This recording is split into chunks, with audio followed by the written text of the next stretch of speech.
If you're a video editor making around 1K per month and you see other editors hitting these shiny numbers like 5 or even 10K per month, well, you're still stuck competing on price. This video might change everything for you, because I'm gonna talk about the 3 hidden skills that separate the 0.1% editors from everybody else.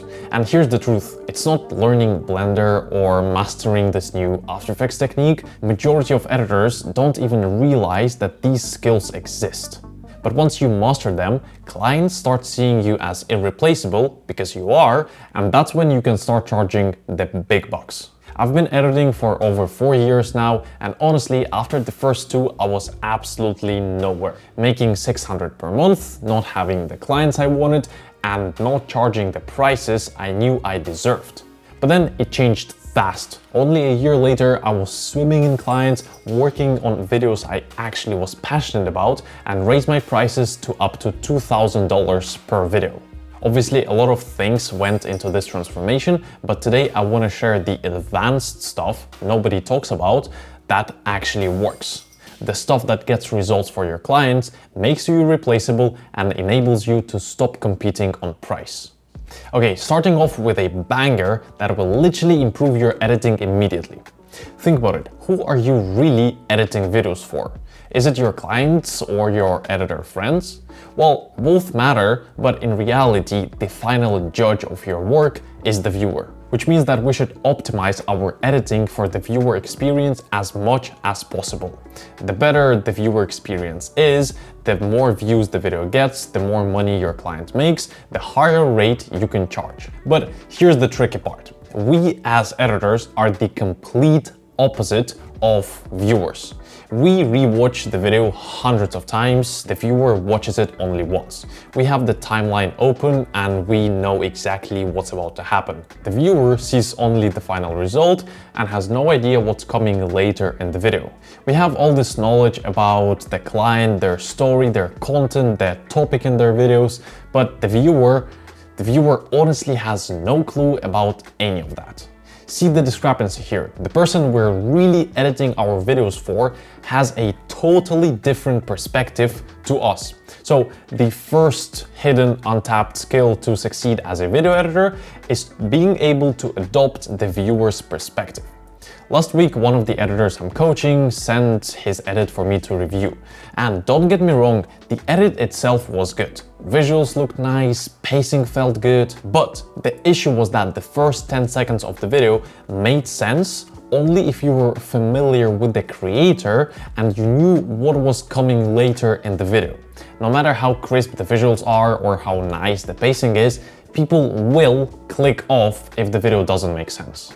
So really, what you have to keep in mind at all times is this. All that the viewer has seen is the title and the thumbnail. That's it. They have no clue who your client is or what they do, or they might not even be familiar with the topic of the video. So edit accordingly.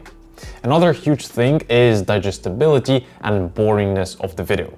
As editors, we're always afraid to make our edits boring, which honestly is fair enough, but first of all, boring is way better than confusing, and secondly, what you have to keep in mind is that while editing, you rewatch the video many times and you see the timeline.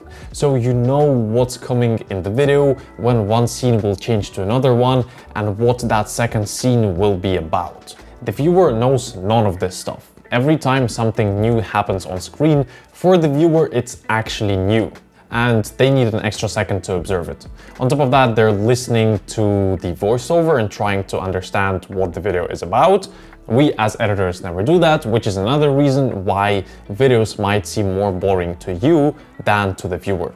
So next time you're trying to decide if something is happening too fast or too slow in the video, look at it from the viewer's perspective, not from the editor's perspective.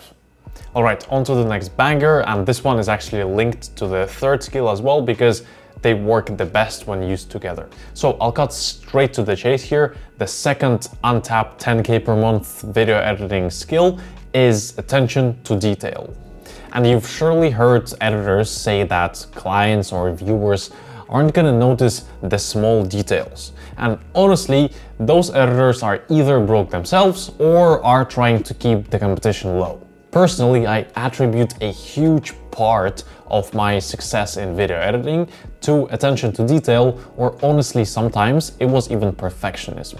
Sure, your clients or viewers aren't gonna notice the exact detail that you spent extra time on, but trust me, they will feel it. When you sweat out the small stuff, the entire video feels different, and high-paying clients love it. I had my clients compliment me specifically on this thing, so not cutting corners and making every single video feel premium.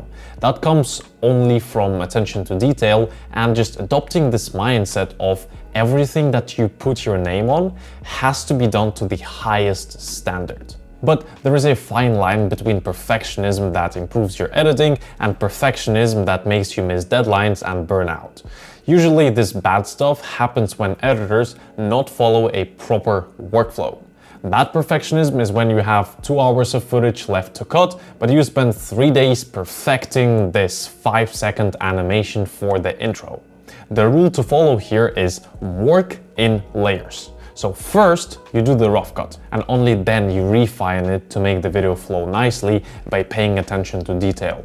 When it comes to graphic, it's the same thing. So first you design the static graphic, pay attention to detail there, make sure the initial design looks good, and only then you move on to the next layer, which would be animating this graphic. And you pay attention to detail there as well to make sure the animation is good.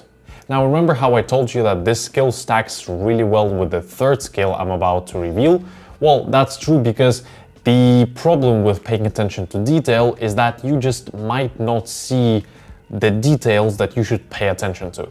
If your editing seems totally cool to you and you rarely see an opportunity for improvement, you need to develop a taste, which is the third mega banger secret skill to finally become top 0.1% editor.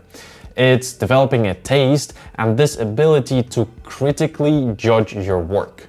Developing a taste really means being able to tell what's good and what's bad. And honestly, this is the biggest hack to improve fast, because once you've developed your taste, you'll be able to tell immediately when something feels off, and therefore you'll be able to fix it and improve it. For me, the two areas where this is a complete game changer are pacing and design.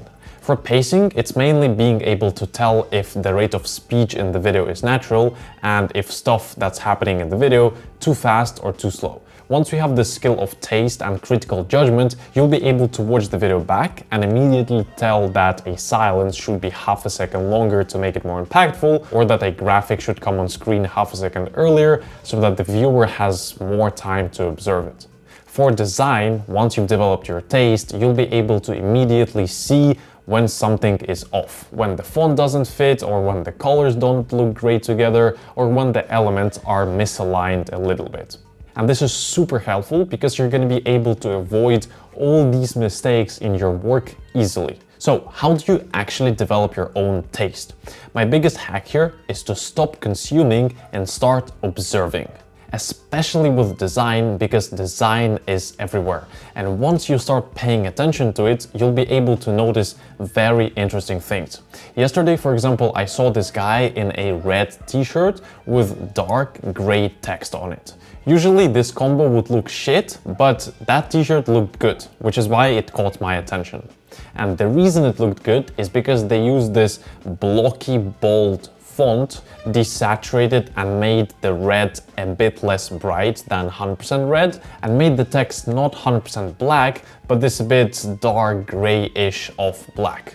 Or observing can mean opening up any website and seeing how the elements are aligned with each other, and the fact that there is always some kind of alignment. For example, these two videos that I randomly grabbed from my recommendations page. The profile pictures are perfectly left aligned to the thumbnails. The gap between the title text is bigger than between the smaller texts because the title text needs more breathing space, and even though the title text is one line instead of two in the second video, these gaps are still the same. 99.9% of editors don't apply principles like that in their work, and honestly it shows. Their videos just don't look as good as they could be looking. The same thing with pacing. Next time you're watching content, pay attention when something stays on screen for longer than usual, or when there is a silence that is longer than usual, and if that makes the piece of content that you're watching better or worse, and how would you maybe do it differently. That's it for today. If you're already making 1 to 2K per month and want me personally to help you scale to 5 to 10K per month with video editing, click the first link in the description. Thanks for watching, and I'll see you in the next one. Peace.